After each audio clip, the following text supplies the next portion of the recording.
This story happened in July in the year 2016.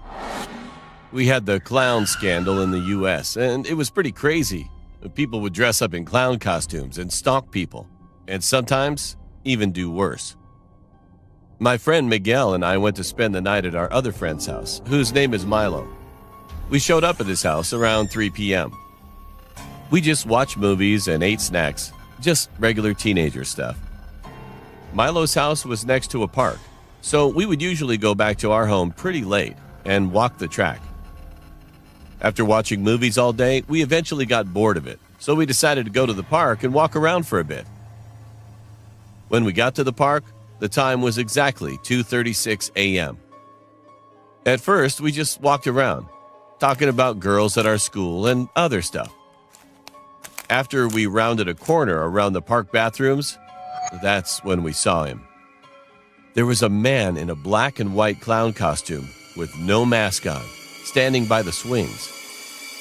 He was looking at us with his head slightly tilted over to his right side. I mentioned that he had no mask, so we could clearly see his face.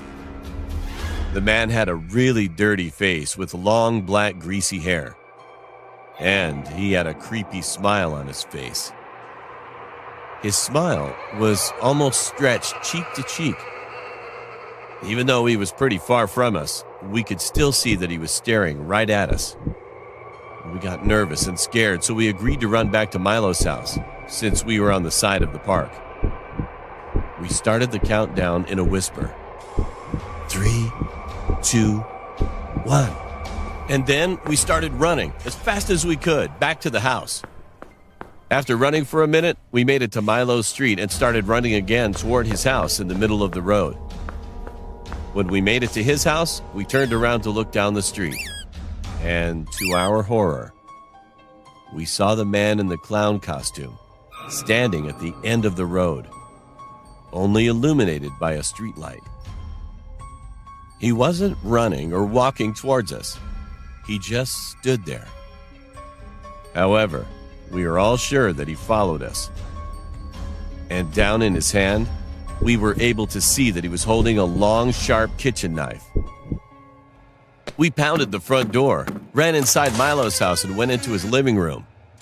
Milo asked what was going on, so we explained everything that just happened. He has one of those doorbells with a camera in it, so we sat in silence watching the monitor on the wall.